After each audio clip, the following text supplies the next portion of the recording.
সুপ্রিয় দর্শক, স্বাগত জানাচ্ছি আজকে সম্পাদকীয়তে। আমি জাফর সাদিক। নির্বাচনী প্রচারে উত্তাপ বাড়ছে, তার সঙ্গে দেশ জুড়ে বাড়ছে সংঘাত। প্রতিদ্বন্দ্বী দলগুলো একে অপরের সঙ্গে সংঘর্ষে জড়িয়ে পড়ায় বাড়ছে উৎকণ্ঠা। প্রচারণা শুরুর দিনে সংঘর্ষে ২৫ জনের পর গতকাল আরও অন্তত ৪৫ জন আহত হয়েছেন। আজও ঢাকা ১৮ আসনে জামায়াত এনসিপি জোটের প্রার্থীর ওপর প্রতিপক্ষের হামলার অভিযোগ উঠেছে। এই পরিস্থিতিতে বিএনপি চেয়ারম্যান তারেক রহমান বলেছেন, রাজনৈতিক প্রতিপক্ষ নিয়ে কথা বললে জনগণের কোনো লাভ হবে না। আর জামায়াত নেতা এহসানুল মাহবুব জুবায়েরের অভিযোগ, নির্বাচনী মাঠে প্রতিদ্বন্দ্বী প্রার্থীর ওপর হামলা গণতন্ত্র ও রাজনৈতিক শিষ্টাচারের চরম লঙ্ঘন। প্রাসঙ্গিক বিষয় নিয়ে আজকে সম্পাদকীয় ভোটের মাঠে সংঘাত। আর এ নিয়ে কথা বলতে আমাদের সঙ্গে স্টুডিওতে উপস্থিত আছেন অ্যাডভোকেট আতিকুর রহমান, কেন্দ্রীয় মজলিসের শুরা সদস্য জামায়াত ইসলামী বাংলাদেশ, এবং MA আজিজ, প্রধান সম্পাদক দ্য ফাইন্যান্সিয়াল পোস্ট। দর্শক, আপনারাও এই আলোচনায় অংশ নিতে পারেন। এই জন্য আপনাদের ফোন করতে হবে টেলিভিশনে দেখানো নম্বর, এছাড়া ফেসবুকের মাধ্যমে আপনাদের মন্তব্য পাঠাতে পারেন। আলোচনার শুরুতেই জানিয়ে দেবো এখনকার প্রধান শিরোনামগুলো। শুধু ধানের শীষে ভোট দিলেই হবে না, ফল বুঝে নেওয়া পর্যন্ত থাকতে হবে কেন্দ্রে। হাতিয়ায় নির্বাচনী সভায় তারেক রহমান, প্রান্তিক মানুষের জীবনমান উন্নয়নের ঘোষণা।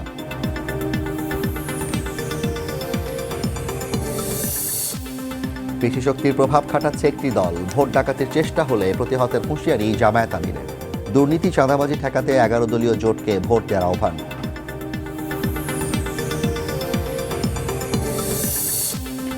নির্বাচনী প্রচার যুদ্ধ তুঙ্গে, দেশকে ধ্বংস হতে দেবে না বিএনপি, মাদকমুক্ত সমাজ গড়ার প্রত্যয় জামায়াতের।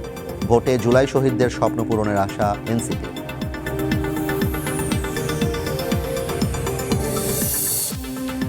প্রচারণায় ধর্মের ব্যবহার বন্ধে ইসির কার্যকরী ব্যবস্থা চায় বিএনপি। নেতাকর্মীদের নিরাপত্তা নিয়ে শঙ্কা জামায়াত এনসিপির, সুষ্ঠু পরিবেশ বজায় থাকার দাবি কমিশনের।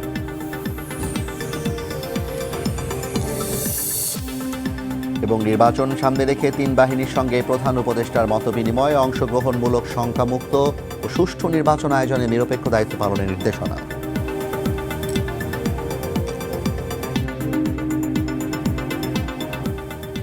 জনাব অ্যাডভোকেট আতিকুর রহমান, জনাব MA আজিজ, আপনাদের দুজনকে স্বাগত জানাচ্ছি। আজিজ ভাই, আপনাকে দিয়ে একটু শুরু করতে চাই, যেহেতু আপনি আমাদের বয়োজ্যেষ্ঠ এবং আপনি বাংলাদেশের সবগুলো নির্বাচন বেশ ভালোভাবে দেখেছেন। এইবারের নির্বাচনে আমরা সংঘাত নিয়ে কথা বলা শুরু করেছি 23 তারিখে প্রচারণা শুরু হওয়ার পর আজকে 26 তারিখ। 3 দিনে মোটা দাগে বলা যায় বড় ধরনের সংঘাত না ঘটলেও যেগুলো এখন হওয়ার কথা ছিল না সেরকম কিছু ঘটনা ঘটে গেছে। আমার হিসেব মতে অন্তত পক্ষে প্রায় 20 থেকে 25টি সংঘর্ষের ঘটনা ঘটেছে সারা দেশে 3 দিনে, এবং প্রায় শতাধিক আহত হয়েছেন। এই সংঘাত কি আরো বাড়বে কিনা, ভোটের মাঠকে অস্থিতিশীল করতে পারে কিনা? ধন্যবাদ আপনাকে, ধন্যবাদ আপনার আতিক ভাইকে এবং দর্শক শ্রোতা। দেখেন, নির্বাচন আমি প্রথম নির্বাচন থেকে দেখেছি, 70-এর নির্বাচনও দেখেছি, তাই না? কোনো নির্বাচন তত্ত্বাবধায়ক সরকার ছাড়া কোনো নির্বাচন কিন্তু গ্রহণযোগ্য হয় নাই। শুধু 91 সালের এই নির্বাচনটা গ্রহণযোগ্য হয়েছে, কিন্তু ব্যতিক্রম হচ্ছে পৃথিবীর কোনো জরিপ বিএনপি জামাতের সমর্থন নিয়ে সরকার গঠন করবে এইটা কেউ কল্পনা করে নাই, কিন্তু ঘটে গেছে। আর তত্ত্বাবধায়ক সরকার যে কয়েকটা হয়েছে, মোটামুটি নির্বাচন গ্রহণযোগ্য হয়েছে। এখন ধরেন কোনো সংঘাতই কাম্য না, কারণ যারা নির্বাচনে আছে সবাই অভ্যুত্থানের শক্তি। সুতরাং আমরা আশা করতেই পারি একটা সামনের দিন দেশটায় গণতন্ত্র, আইনের শাসন, সুশাসন, এজন্যই তো লড়াই হয়েছে। ছাত্ররাও করেছে, 71-ও করেছে, 90-ও করেছে, এখনও করছে। তো আমরা কিন্তু প্রত্যাশা করি যে একটা গ্রহণযোগ্য নির্বাচন হোক, যেই ক্ষমতায় আসুক, এবং দেশটায় গণতন্ত্র, ফ্যাসিবাদের বিলুপ্ত শেষ দাবি ছিল। সেখানে সবগুলো রাজনৈতিক দল কিন্তু ছাত্র জনতা, মা শিশু কোলে নিয়ে সবাই রাস্তায় নেমেছিল। আমরাও টকশোতে 5 তারিখেও আমি টকশো করছি, আমিও সবাই ছিল। তো সুতরাং এখন এই অভ্যুত্থানের শক্তিদের মধ্যে যে বাকবিতনটা কিছুটা লক্ষ্য করা যাচ্ছে, কিছুটা আমি বলবো যে এখনো সহনীয় পর্যায়ে আছে এটা। এবারে কিন্তু নির্বাচনের যে প্রচার প্রপাগান্ডা, যেভাবে একজন আর একজনকে আক্রমণ করা, তেমন উল্লেখযোগ্য এবং প্রধান দুটি রাজনৈতিক দলের প্রধান কিন্তু এখন পর্যন্ত প্রতিপক্ষ দলের নাম নিয়ে কোনো কথা করে নাই। এটাই প্রত্যাশিত। আমার কথা হচ্ছে যে আপনারা নির্বাচনী ইশতেহার দেন, নির্বাচনের ইশতেহার নিয়ে, যেমন ধরেন বিএনপি ইশতেহার সমকালে ছেপে দিছে, দেখলাম অনেক আগেই, ওই 22 তারিখের আগেই। তো ইশতেহার দেখ, ইশতেহারের পক্ষে বক্তৃতা দিক, তাই ভালো হয়। কারণ একজন আরেকজনকে মেলাইন করার কোনো প্রয়োজন নাই। কারণ আমরা বিএনপি পুরনো দল, জামাত আরও পুরনো দল, আমরা কিন্তু এই দুটেই তো প্রধান, দুইটার সাথেই তো অন্য দলগুলি আছে। তো সুতরাং আমরা তো জানি, ভোটাররা জানি আমরা কি করতে হবে, কার আচরণ কি, কার কি পলিসি অনুমান করি, আমরা বুঝি না তা না। এই জন্যই আপনি দেখেন 91 সালে যে বিএনপি ক্ষমতায় আসলো তখন কিন্তু কোনো জরিপ বলে নাই, কিন্তু জনগণ চুপিসারে ভোট দিয়ে দিছে। এবারেও হয়তো চুপিসারে ভোট দিতে পারে। সবাই কর্ম কিন্তু আপনার জনগণই নির্ধারণ করবে তাদের কি রেজাল্ট হবে। আপনি বিএনপির ইশতেহারের কথা বললেন, আরেকটি কথা বললেন বিএনপি পুরনো দল। আমরা কিন্তু দেখেছি যে বিএনপির গত দুদিনের প্রচারণায় বিএনপি যে পুরনো দল, তারা সরকার পরিচালনা করেছে এবং তারা দেশকে ভালোভাবে পরিচালনা করতে পারবে, এই বক্তব্যটি তারা কৌশল হিসেবে নিয়েছে। এটি আসলে কতটা জনগণের মধ্যে সাড়া না, ফেলছে? পুরনো দল ওই অর্থে আমি বলছি যে জামাত আরো পুরনো দল, এটাই বলছি। আর পুরনো দল হচ্ছে আওয়ামী লীগ এখন নাই, বড় দল তো বিএনপি জামাত, দুইটা জোট করেছে। সুতরাং এই দুইয়ের ভিতরেই তো আমরা মেইনলি সবার দৃষ্টি কিন্তু এই দুই দলের মধ্যে, কারণ সরকার গঠন করলে এই দুই দলের মধ্যেই হবে। আমরা যেটা জনগণ হিসেবে প্রত্যাশা করি, কাদা ছড়াছড়ি সংঘাত এগুলো না হোক, যার যার ইশতেহার নিয়ে মাঠে না হোক, যেগুলো নির্বাচন একটা নিরপেক্ষ এবং জনগণ ভোট করে স্টেক হোল্ডার, যারা নির্বাচনে যারা স্টেক হোল্ডার, সরকার, নির্বাচন কমিশন, অভ্যুত্থানের শক্তি, রাজনৈতিক দলগুলি যারা অংশগ্রহণ করেছে এবং ভোটার। আমার কাছে যেটা এখন পর্যন্ত যেটা হয়েছে সেটা হচ্ছে যে ধরেন নির্বাচন কমিশন এবং সরকারের দুর্বলতার কারণে যেটুকু ঘটছে। আমি বলি, ধরেন আমাদের আইনে আছে যে ব্যাংক ডিফল্টার এবং দ্বৈত নাগরিক ইলেকশন করতে পারবে না। কারণ ইলেকশন কমিশন থেকে এক দ্বৈত নাগরিককে ছাড় দিয়ে বলে, যেটা টেলিভিশনে, আপনাদের টেলিভিশনে আসছে, যে টাকা ছেড়ে দিলাম, টাকাটা দিয়ে দিয়ে ঋণ খেলাফিকে। তো তাহলে বলেন এটা এটা কি মেসেজ দেয়? অর্থাৎ এটাতে মেসেজ দুইটা আছে। একটা হচ্ছে ইলেকশন কমিশন এগুলোকে বিবেচনায় নিচ্ছে না। আবার ধরেন একটা অভিযোগ আসছে ইলেকশন কমিশন, আজকেই বলতে শুনলাম, যেমন বিকাশ, তারপরে নগদ, এইসব যেগুলোতে টাকা পাঠায়, এই টাকা অভিযোগ আছে যে কেউ ওই বিকাশ নাম্বার নিচ্ছে, এনআইডি নিচ্ছে। বলা হচ্ছে যে এগুলা ফিক্স করে দিবে যে মিনিমাম এত, ম্যাক্সিমাম এতর বেশি ডিসবার্স করতে পারবে না। তা আমার বক্তব্য ভিন্ন। আমার বক্তব্য হচ্ছে বিকাশ যে পরিমাণ টাকা নেয়, এটা এখন তো ইলেকশন আসে 10 দিনে, বিকাশ না চললে কি হয়, বন্ধ করে দিলে কি হয়? যেগুলো এত ব্যবসা করার জন্য যদি বিকাশ এত সহজ হয়, বন্ধ করলে কি হয়? ধরেন এই যে প্রবাসী ভোটার বানালো, এখানে দ্বৈত নাগরিক আছে। বিকাশ তো বাংলাদেশের প্রথম ইউনিকর্ন প্রতিষ্ঠান, এটা কি চাইলেই বন্ধ করে দেওয়া সম্ভব? না, কিন্তু ব্যাপারটা হলো প্রশ্ন আছে, এখানে সুশাসন নাই। আপনি 1000 টাকা করতে গেলে 8.5 টাকা নেয়, 18.5 টাকা নেয়। এত মুনাফা তো দেওয়া যাবে না। এটা বিকাশ ইউজ করে তো সর্বস্তরের লোকই করে। যাদের কোটি কোটি টাকা আছে তারা কিন্তু বিকাশ ব্যবহার করে না। বিকাশ ব্যবহার করে মধ্যম থেকে নিম্ন মধ্যবিত্ত, এরা ব্যবহার করে। আপনি এত টাকা করে বিকাশ লুট করে নিচ্ছে তো। আজিজ ভাই, আপনার কাছে আবার আসবো, আমাদের সময় একটু কম, আমি একটু আতিক ভাইয়ের কাছে যেতে চাই। আতিক ভাই, আজিজ ভাই বেশ কিছু কথা বললেন, তার মধ্যে একটি ছিল হচ্ছে যে তুলনামূলকভাবে এবারের নির্বাচনে জামায়াত এবং বিএনপি প্রধান দুটি রাজনৈতিক দল, এবং তাদের মধ্যে যেই পরিমাণ সংঘাত অতীতে হয়েছে এখনও সেরকম সংঘাত দেখা যায়নি। কিন্তু যদি গণঅভ্যুত্থানের পক্ষের শক্তি হিসেবে দু দলকেই আমরা দেখি, তাহলে এতটুকু কাম্য ছিল না, যেটি কিনা আজকেও আমরা দেখেছি যে খিলক্ষেতে 11 দলীয় ঐক্যের যেই প্রার্থী, এনসিপির প্রার্থী আরিফুল ইসলাম আদিব, তার জনসংযোগে হামলা করেছে এবং জামায়াতের পক্ষ থেকে এটিকে রাজনৈতিক ও গণতান্ত্রিক শিষ্টাচারের চরম লঙ্ঘন হিসেবে দাবি করে ব্যবস্থা নেওয়ার কথা বলা হয়েছে। এবং একইভাবে জামায়াতের বিরুদ্ধেও আজকে বিএনপির যে নির্বাচনী সেল, তারা অভিযোগ করে এসছেন এবং তারা বলেছেন যে জামায়াত ধর্মের নামে ভোট চাইছে, জামায়াত টাকা দিয়ে ভোট কিনতে চাইছে। এবং আমরা আবার দেখেছি জামায়াতের কর্মীদেরকে, নারী কর্মীদেরকে যখন তারা ঘরে ঘরে যাচ্ছেন, সেখানে তাদেরকে বিভিন্ন জায়গায় বাধা দেওয়া হয়েছে এবং জামায়াত বলছে তাদেরকে শ্লীলতাহানি করা হয়েছে। আসলে পরিস্থিতি কি এবং সামনের দিকে কি আরো ভালো হওয়ার সুযোগ আছে? জি, ধন্যবাদ আপনাকে, ধন্যবাদ আমাদের সহ-আলোচক এবং যারা শুনছেন দেশবাসী সবাইকে আমাদের শুভেচ্ছা এবং সালাম জানাচ্ছি।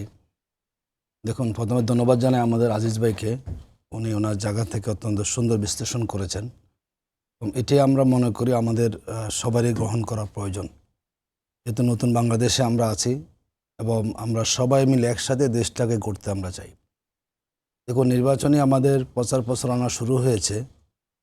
আমরা যেটা লক্ষ্য করেছি এবং যেটা আমাদের জন্য খুবই উদ্বেগের বিষয়, আজকে সকালে আপনি নিজেও বলেছেন যে ডুমনিতে 11 দলের নির্বাচন ঐক্যের প্রার্থীর উপরে সেখানে হামলা হয়েছে এবং সরাসরি প্রার্থীকে সেখানে অ্যাটাক করা হয়েছে, যেটা আমাদের জন্য খুব অনাকাঙ্ক্ষিত। এবং নির্বাচনে যে লেভেল প্লেইং ফিল্ডের কথা আমরা বলি, যে পেশি শক্তি প্রভাববিহীন নির্বাচন, এটা কিন্তু সেই দৃষ্টান্ত স্থাপন করে না।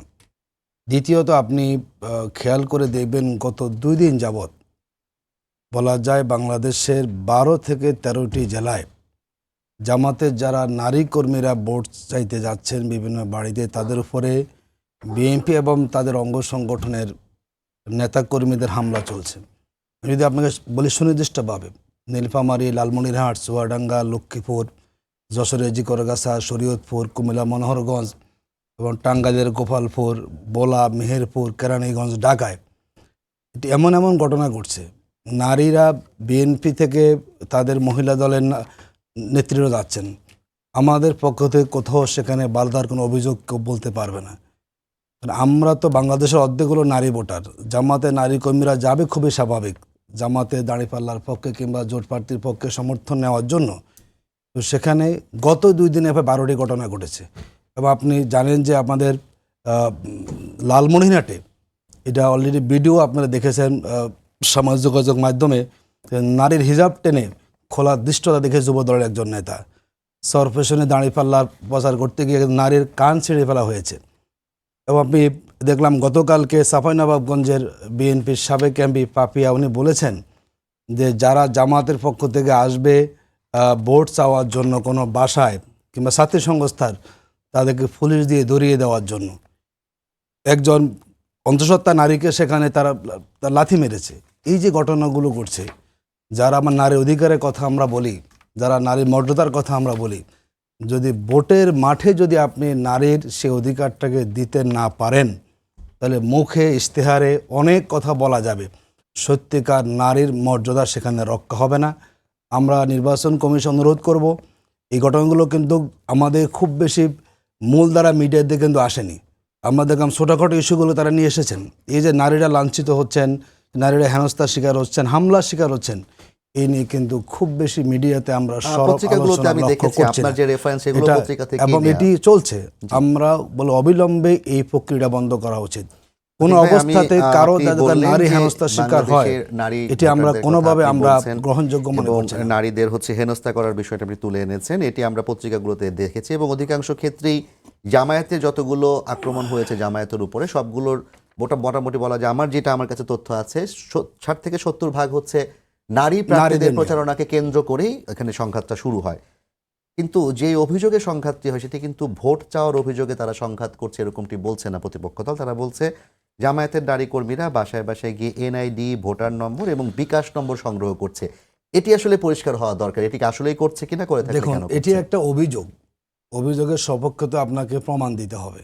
এটা অভিযোগ করেছেন, কোনো প্রমাণ কি আছে? কেন আমরা বিকাশ চাইব? দেখুন, জামাত ইসলামের ইলেকশনের দীর্ঘ ইতিহাসে টাকা দিয়ে আমাদেরকে ভোট কিনতে হয় না, বরং যারা অভিযোগটা দেন তারাই কিন্তু টাকা দিয়ে ভোট কিনেন।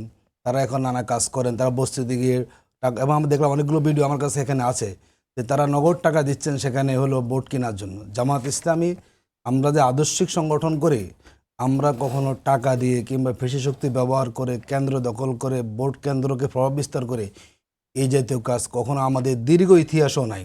সুতরাং নতুন করে এসে আমরা এই অভ্যাস গড়ে তুলব, এটি মনে করার কোনো সুযোগ নাই। মূলত যেটি আমি আপনাদেরকে বলি, এবারে বিশ্ববিদ্যালয়গুলো যে ইলেকশন হয়েছে, নির্বাচন, ছাত্রসংঘ নির্বাচন, এটি আপনি নিজেও জানেন এবং সবাই জানে, এদেশের যারা সাধারণ যারা শিক্ষার্থী ছাত্রীরা, তাদের বিপুল পরিমাণ ভোট কিন্তু শিবির সমর্থিত প্যানেল পেয়েছে, যারা কখনো আমাদের সংগঠন করে না।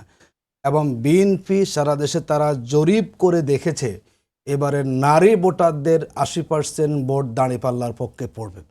তারা আতঙ্কগ্রস্ত, এবং যার জন্যই যাতে করে নারীরা ঘর থেকে বের হতে না পারে, যাতে করে সে ভোটার ক্যাম্পেইন করতে না পারে, তার জন্য জায়গায় জায়গায় তারা ইচ্ছাকৃতভাবে তারা এই কাজটি করছেন। আমরা বলবো এটি অবিলম্বে বন্ধ হওয়া প্রয়োজন, এবং আমরা কোথাও বিকাশ চাইও নাই, এটি কোনো প্রমাণ কোথাও নাই। আমরা ধর্ম, দেখুন আমরা একটা ধর্মভিত্তিক আমরা দল, আমরা জান্নাত জাহান্নামের কথা বলি। আর ভোট একটা আমানত না? ভোট একটা আমানত, ভোটের দায়িত্ব আছে। এখন ধরুন আমি একজনকে ভোট দিলাম, যদি সে খারাপ মানুষ হয়, যদি সে দুর্নীতিবাজ হয়, যদি সে ঋণ খেলাপি হয়, যদি সে অন্যের হক নষ্ট করে থাকে, তা আমি যে তাকে ভোটটা দিলাম আমার আমানতের, তাহলে আমার কি আমানত সেখানে হবে? বরং দেখা গেলো যে ওই ব্যক্তির অন্যায় করার কারণে যিনি ভোটার তারা কিন্তু দায় পড়ে যাবে। আমরা ওই কথাটাই বলি, যদি আমরা একটা আদর্শিক সংগঠন করি, আমাদের বিরুদ্ধে দুর্নীতি কোনো অভিযোগ নাই, আমরা সততা মেনে চলার চেষ্টা করি, আমরা বলি আপনি আমাদের প্রার্থীরা সৎ, আমাদের প্রার্থীরা কোরআন সুন্নাহ মেনে চলেন, যদি আপনি আমাদেরকে ভোট দেন, এতটুকু আমরা বলতে পারি যে আমরা দুর্নীতি করব না, আমরা ঋণ খেলাফি আমরা করব না, আমাদের কারোর বিরুদ্ধে কোনো অভিযোগ নাই, আমরা টাকা পাচার করব না। এই যে কথাগুলো বলা, এটি কোনো ধর্মীয় সেন্টিমেন্টের কথা, এটা তো আমাদের বাস্তব কথাই যে ভোট একটা আমানত, আপনার আমানতকে আপনি অন্য ব্যক্তিকে দিয়ে যার কাজের কারণে কর্ম করে আপনি যে গুণাগার হবেন সেই কাজটা আপনি কেন করবেন? এটি তো যৌক্তিক কথা। আমাদের ধর্মকে পালন করি এবং আমরা মনে করি আমাদের সকল কাজ ইবাদতের অংশ, তো সেই জায়গায় আমরা কথাগুলো বলি। যেটা কিনা আজকে বিএনপি অভিযোগ করেছে, এই ধর্মীয় আবেগ ব্যবহার করে ভোটারদের প্রভাবিত করার চেষ্টা, এটা গণপ্রজাতন্ত্রী দেশের ৭৭ ভয়ের অসৎ প্রভাব বিস্তার হিসেবে তারা অভিযোগ করেছে। এটি কি অসৎ প্রস্তাব বিস্তার কিনা, প্রভাব এটি ওনাদের ব্যাখ্যা হতে পারে, আমাদের কাছে সবটাই যৌক্তিক। আমি তো আমার যখন ওনারা দেখুন আমরা তো এগুলো যৌক্তিক বলি, আমরা কার কোনো অফার দিচ্ছি কোনো, এই ধরনের নানা ফ্যামিলি কার্ড তো বাস্তব দেখা যাচ্ছে। আমাদের নারীরা কি কথা বলেন, তাকে কত আসছে মিডিয়াতে, আসে নাই। কিন্তু ওনারা যেটা করেন যে নানা কার্ড দিচ্ছেন, এই অফার সে অফার দিচ্ছেন, ওনারাই তো মূলত একটা মানুষকে মানে একটা সুবিধা দিবেন বলে দিয়ে তারা ভোট ক্যাম্পেইন করার চেষ্টা করছে। আতিক ভাই, আপনি একটু আগে একটা কথা বলছিলেন, আপনি কিছু মনে না করলে একটা প্রশ্ন একটু করতে চাই আপনাকে। আপনি বলছিলেন যে জামায়াত ধর্মভিত্তিক দল, ধর্মকে কেন্দ্র করে তাদের কথাগুলো আবর্তিত হবে, ভোট আমানত ধর্মীয়ভাবে এটি তারা প্রদান করবে। একই সাথে এখন কিন্তু একটা নতুন প্রশ্ন আসছে জামায়াতের বিরুদ্ধে, যে জামায়াত ধর্মভিত্তিক দল, জামায়াত ধর্মকে কেন্দ্র করে কথাবার্তা বলবে, কিন্তু সেই জামায়াত যদি নির্বাচিত হয় তাহলে তারা ইসলামিক শাসন প্রতিষ্ঠা করবে না। তাহলে দুটো কি সাংঘর্ষিক কিনা? দেখুন, মোটেই সাংঘর্ষিক না, এটি হলো বোঝার গ্যাপ। জামাত ইসলামী বলছি আমরা একটা আধুনিক ইসলামিক কল্যাণ রাষ্ট্র প্রতিষ্ঠা করতে চাই। প্রক্রিয়াটা আসলে কি? আপনি যখন কোনো রাষ্ট্রে একটা নতুন বিধান আনবেন, এটিকে র্যাপিডলি আপনি করতে পারবেন? আমরা গ্রাজুয়াল প্রসেস আমরা করতে চাই। জামাত ইসলামী এদেশে আমরা এমন একটা সুশাসন কায়েম করতে চাই, আমরা কল্যাণ রাষ্ট্র চাই, আমরা অধিকার দিতে চাই, আমরা ইনসাফ কায়েম করতে চাই। ইনসাফ আপনি কায়েম করেন এবং মানুষকে বিকল্প দিতে হবে। দেখুন, বাংলাদেশ আমি শরিয়া আইন আপনি হলে করতে পারবো, সেটা আমরা সে লক্ষ্য আমাদের থাকবে, কিন্তু মানুষের উপরে জোর করে শরিয়া আইন চাপিয়ে দেওয়া নীতিতে আমরা বিশ্বাস করি না। আল্লাহ রাসূলও কিন্তু করেন না। দেখুন, মদ হারাম না, এখন 3টে স্তরে মদ হারাম হয়েছে, ঘুষ 2টা স্তরে হারাম হয়েছে। আপনি আল্লাহ পারতেন না সরাসরি মদ হারাম করতে? জামাত ইসলাম মনে করে আমরা অবশ্যই একটা আদর্শিক রাষ্ট্র করার জন্য আমরা কাজ করে যাচ্ছি, কিন্তু মানুষকে আমরা বুঝিয়ে, তাদের উপরে কোনো জোর জবরদস্তি করে তিনি ইসলাম জানেন না, বোঝেন না, মানতে চান না, তাকে মানতেই হবে, এই জাতীয় কোনো নীতির সাথে এটা ইসলামও সমর্থন করে না এবং জামাত ইসলামীও জোর করে মানুষকে বাধ্য করার যে প্রবণতা, এটাও আমরা সমর্থন করি না। ধন্যবাদ আপনাকে আতিক ভাই। আজিজ ভাই, আপনার কাছে একটু আসতে চাই। আপনি আতিক ভাই সবগুলো কথাই শুনলেন এবং তার কথার ভিত্তিতে আমারও কিছু প্রশ্ন ছিল, এই মুহূর্তে আমি প্রশ্ন করতে পারছি না, একটু যদি আপনি তার কথার প্রেক্ষিতে কিছু বলতে চান। এবং নির্বাচনী ভোটের মাঠে যে সংঘাতের ক্ষেত্রে তিনি অভিযোগ করেছেন মূলত নারী প্রার্থীদের উপরে প্রতিপক্ষ, বিশেষ করে তিনি নামই বলেছেন যে বিএনপির সমর্থকদের যে হামলা, সেটি তিনি সরাসরি অভিযোগ করলেন। এবং তিনি আরেকটি কথা বললেন যে জামায়াত আসলে ভোটের মাঠে যেটি করছে সেটি তাদের স্পষ্ট কৌশল এবং এটা তাদের স্ট্যান্ডও বটে। না, দেখেন, মান্নান ভাই যেগুলি কথা বলেছে সেগুলো ধর্মের লেভেলে, সেটা কিন্তু অসুবিধা নাই। কিন্তু আমার কাছে ভিডিও আছে, তো এখন ভিডিও আছে যে যখন এনআইডি চায়, যখন আপনার বিকাশ নাম্বার চায়, তখন প্রতিপক্ষ এসে তাদেরকে চ্যালেঞ্জ করেছে। আমি কারো গায়ে হাত দেওয়া দেখিনি, আমার কাছে যতগুলো ভিডিও আছে এইটা। আমার বক্তব্য হচ্ছে যে এখন ধরেন জামাত ইসলাম, আরও তো দল আছে, বহু দল আছে, হ্যাঁ, এই দলগুলো তো জামাত ইসলামের, এমনকি আল্লামা সাঈদ ইউটিউবে দেখেন জামাতের বর্তমান যে কার্যক্রম সবগুলো তার বক্তব্যের সাথে কন্ট্রাডিক্টরি। আমার বক্তব্য হলো ধর্ম তো দল পৃথিবীতে সব জায়গায় আছে, ধর্মদল, কিন্তু ধর্মকে এইভাবে র্যাম্পেন্ট ব্যবহার, হ্যাঁ, এটা খুব কম দেশেই আছে। আমার কথা হলো যে নারীরা যাবে ভোট ক্যাম্পিংয়ে যাবে, এটা স্বাভাবিক, কিন্তু আপনিই বলেন এনআইডি কেন দিবে? এনআইডি আমার পার্সোনাল প্রপার্টি, এনআইডি কেন চাইবে, বিকাশ নাম্বার কেন চাইবে, এটা বলেন, এটা বলতে হবে তো। ইলেকশন কমিশন এটা রিকগনিশনের নিচে তারা বিকাশ, নগদ ইত্যাদি ইত্যাদি এগুলো বলে দিচ্ছে, তারা কমিটমেন্ট স্লো করে দিচ্ছে। তো আমার বক্তব্য এইটাই। দ্বিতীয়টা হচ্ছে ধরেন শরিয়া আইন, শরিয়া আইন আপনার জামাতের নায়েবে আমির ভারতীয় শ্রীরাধা গুপ্ত তাকে বলছে যে আমরা শরিয়া আইন ক্ষমতা আসলে বাস্তবায়ন করব না। হ্যাঁ, জামাতের কেউ কেউ বলে শরিয়া আইন বাস্তবায়ন করব, কেউ কেউ বলবো না। তো আবার হিন্দু নারী কোনো প্রার্থী নাই, হিন্দু প্রার্থী আছে। জামাত যে আগে যেটা শুনে আসছি ছোটবেলার থেকে, সৎলোকের শাসন চাই, কোরআনের আইন চাই, এই তো কোরআনের আইন চাই, সৎলোকের। এখন তো ইশতেহারটা দেয় না কেন? যেসব জায়গায় বক্তব্য আছে এই বক্তব্যটা ইশতেহারটা দিলেই তো আমরা পড়তে পারি, বুঝতে পারি জামাতের এখন পলিসিটা কি, এখন জামাতের রাজনীতিটা কি, এটা তো আমাদের বুঝতে হবে। আমি তো কনফিউজ, কারণ জামাতের এক এক নেতা, যেমন জামাতের নেতাকে এমপি প্রার্থী শাহজাহান চৌধুরী চিটাগাঁয়, তাক দেখলে চন্দ্র খাড়ায় যায়। এগুলি কি আজব কথা, এগুলি কি আজব কথা? ব্যস্ত দাঁড়িপাল্লা ভোট দিলে ব্যস্ত পাবেন, 71টা লাইন হবে ব্যস্তের। জামাতে ভোট দিলে আপনি ভোট যদি জামাত বেচতে যাইতেছেন তাহলে 1 নম্বরে থাকবেন জামাতে ভোট দিলে, এগুলো বলতেছে তো। যদিও যে লোক এই কথা বলছে তাকে অবশ্য জামাতের নেতাকে, আমি একজন এমপি প্রার্থী, তাকে ডিজোল্ট করতে শুনেছি, এটা তার ব্যক্তিগত ব্যাপার। সে আমাদের জামাতের কেউ না, জামাতের কোনো পদ পদবিতে নাই, এটা বলছে। হ্যাঁ হতে পারে, কিন্তু জামাতের ধরেন সেক্রেটারি জেনারেল, আমি বলছিলাম যে জামাতের সেক্রেটারি বলছে আল্লাহ আমাদের তৌফিক দিয়েছে, আমরা কোরআনের আইন বদলাবো। সেটা কি বদলাবেন বলেন, বলেন। আমরা তো রাজনীতিটা পরিষ্কার হতে চাই।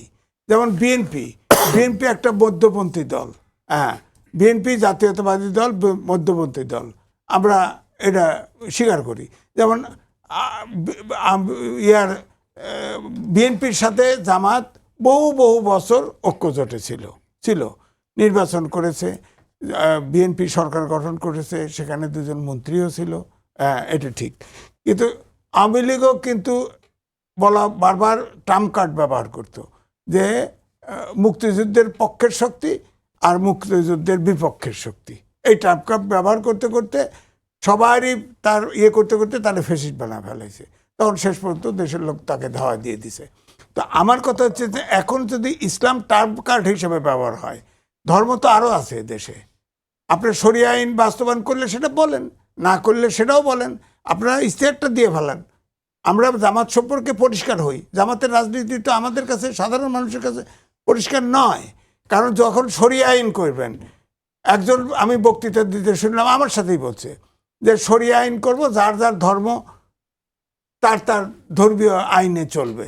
হ্যাঁ, মানে হিল ট্যাক্সে আছে 50টা নৃগোষ্ঠী জাতি, আমাদের বড় আছে হলো খ্রিস্টান, বৌদ্ধ, হিন্দু, মুসলমান আছে। তো এখন সবার জন্য আলাদা আলাদা একটা দেশে ভিন্ন ভিন্ন আইন হবে, এটা তো হইতে পারে না, একটা আইনে তো চলতে হবে। সুতরাং আমার বক্তব্য হচ্ছে যে ঠিক আছে, আমার কথা হচ্ছে যে ইসলাম কোনো ধর্ম ব্যবহার না করা। ধর্ম যদি ব্যবহার করতে হয় তাহলে ধরেন হেফাজত আছে, হেফাজতের মতো ধর্ম সংগঠন হতে পারে, ধর্মীয় বিষয়গুলো অনুশাসন নিয়ে আপনারা এটা নিয়ে আন্দোলন করেন। কিন্তু সরকারে যেতে হলে তো আপনাকে পুরো ফিলোসফিটা ডিসক্লোজ করতে হবে। কোথাও করতেছে, কোথাও করতেছে না, যেখানে যেটা সুবিধা।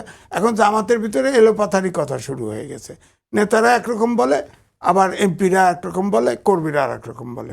সুতরাং আমরা তো ইশতেহার চাই, ইশতেহার চাইলে আমার মনে হয় এটা পরিষ্কার। আজিজ ভাই, আতিক ভাই, আপনারা ইশতেহার কেন দিচ্ছেন না, কখন দিবেন? আর যেটি নিয়ে কথা হচ্ছিল, জামায়াতের বিভিন্ন নেতাদের নানা বক্তব্য কিন্তু বিভিন্ন সময় ভাইরাল হয়েছে, এবং আমরা সর্বশেষ ঢাকা বিশ্ববিদ্যালয়ের নারী ভোটাররা কিংবা নারী জামায়াত জোটের বাইরের যে নারী নির্বাচিত প্রতিনিধিরা আছেন, তারা কিন্তু আন্দোলনে নেমেছেন।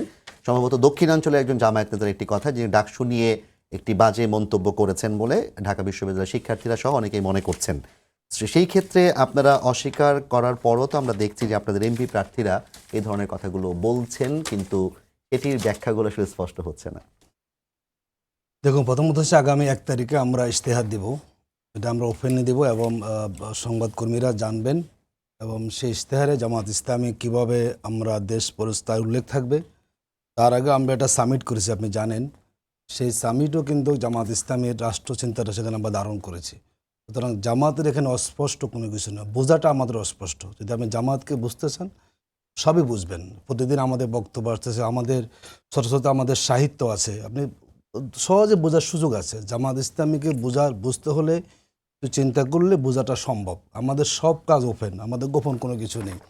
আর আমাদের নেতারা আলোপাতারে কেউ বলেন না, কারণ আমাদের তো একটা সংগঠনের ডেকোরাম আছে। এখন আমাদের ধরুন 2 কোটির উপরে আমাদের সাপোর্টার কর্মী আছে। কোথায় একজন কোন কথা বলল যে সেটাকে আপনি দলীয় স্ট্যান্ড মনে করেন, এটা তো আসলে সেখানে হয় না। নানা কথা সেখানে বলে। এমপি প্রার্থী বললে সেটা কি আসলে আমরা যদি কেউ বলে থাকি, আমরা প্রতিবাদ করেছি। যদি কোনো বক্তব্য জামাতের দৃষ্টিভঙ্গির বাইরে যায়, সে বক্তব্য জামাত যেই হোক জামাত সেখানে প্রতিবাদ করে থাকে। দেখুন, যেটা উনি বলে আমার জানা না, উনি যে আমাদের সেক্রেটারি বলছেন আল্লাহ আমাকে তৌফিক দিয়েছেন আমরা আইন বদলাবো, এটা আমার জানা নাই। আমাকে ডকুমেন্টটা দেখ কোথায় এই বক্তব্য দিয়েছেন। এই যেহেতু আমার জানা নাই যে কোনো বক্তব্য জামাতের সেক্রেটারি জেনারেল দিয়েছেন। আমার এখানে কমপক্ষে 12টা ভিডিও আছে, আমি আপনাকে দিব, প্রয়োজন সময় নাই।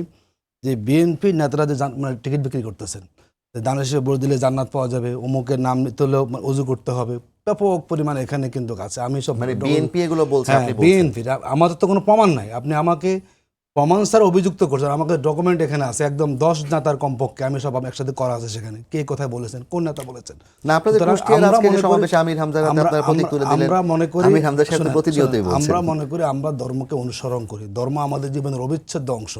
আমরা পুরো জীবনটাকে ইসলামের আলোকে গঠন করার চেষ্টা করি। কিন্তু যারা ব্যক্তি জীবনে ইসলাম মানেন না, যারা দুর্নীতিগ্রস্ত, যারা ইসলামকে ব্যবহার করেন, দেখুন ভোটের মাথা সবাই মাজারে যায় না, আমরা কখনো সেখানে গিয়েছি বলেন তো? আমি মাজারকে অশ্রদ্ধা করছি না, যাই তো দেখেন। তার মানে আপনি যাদের জীবনে ইসলাম নাই, যারা অসৎ কাজ করেন, যাদের দলের ইনকেলাবির সংখ্যা 39 জন দিয়েছেন, যারা টাকা পাচার করেন, এই লোকগুলো কিন্তু ভোটের সময় এসে তার ধর্মকে ব্যবহার করে। আমি টুপি মাথায়, আমি খুব ধার্মিক মানুষ।